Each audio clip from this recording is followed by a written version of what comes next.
Maintenant, on retrouve à Paris Corinne Cayatte, associée du cabinet UGGC Avocats. Madame Cayatte, bonsoir.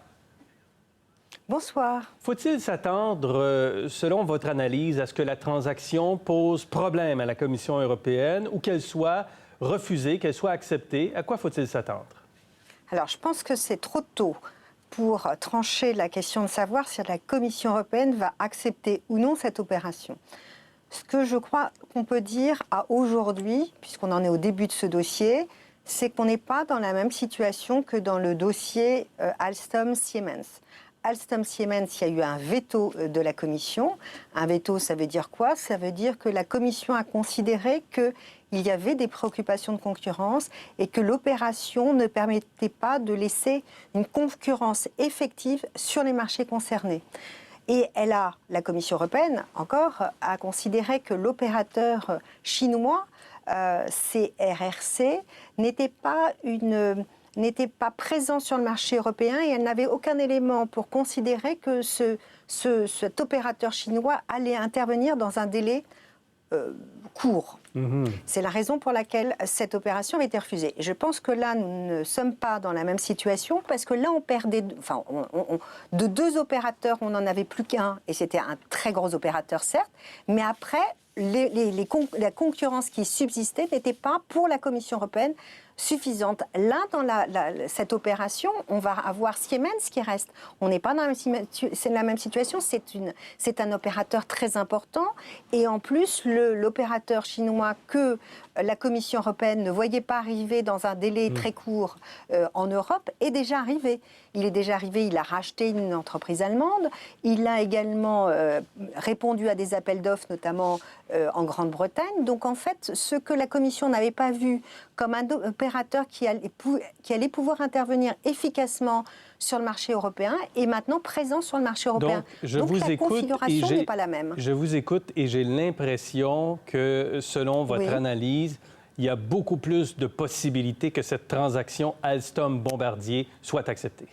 Alors, je n'ai pas tous les éléments, mais je dis en tout cas qu'elle se présente, semble-t-il quand même d'une meilleure manière que l'opération Alstom-Siemens. Donc, je ne sais pas si elle va être acceptée, ou elle pourrait être aussi acceptée avec des engagements qui pourraient être demandés par la Commission européenne. Mais ce qu'on avait vu assez vite comme étant un veto de la Commission, là, a priori, bien évidemment, je n'ai pas fait d'études de marché, je ne connais pas évidemment les parts de marché des opérateurs à l'issue de l'opération, mais ce que l'on sait, c'est qu'on a une nouvelle concurrence et on a des concurrents qui sont forts, donc la Commission devrait voir d'un nouvel œil cette opération. Advenant que la Commission appose son veto, quels sont les recours pour Alstom et Bombardier? Il y a un recours devant le tribunal de l'Union dans un délai de 2 mois. Ça veut dire que lorsque la Commission européenne a supposé que la Commission européenne s'oppose à la transaction, les parties, en l'occurrence ça va être Alstom, pourra former un recours devant le tribunal de l'Union pour demander l'annulation de la décision de la Commission européenne en considérant qu'effectivement cette opération n'aurait pas dû être annulée par la Commission, qu'il y a eu une mauvaise appréciation de la Commission. Et donc, il pourrait y avoir, cela dit, des conditions imposées par la Commission. Ça pourrait ressembler à quoi, des conditions? Exactement. Alors, les engagements qui peuvent être proposés par les parties ou sollicités par la Commission sont généralement des engagements, ce que l'on dit structurels. La Commission n'aime pas les engagements comportementaux. Pourquoi ?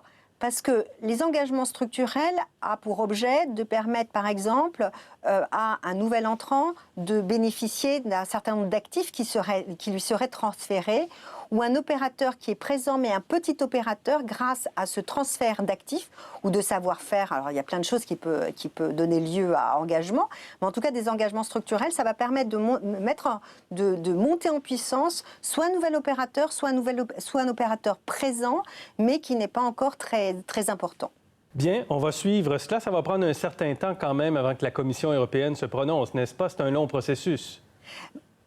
Alors, ce n'est pas un long processus, c'est-à-dire une fois que le dossier de notification est déposé à la Commission européenne, elle a 25 jours ouvrés pour autoriser en phase, ce qu'on appelle en phase 1 l'opération, ou d'ouvrir une phase 2 si elle considère qu'il y a des préoccupations de concurrence.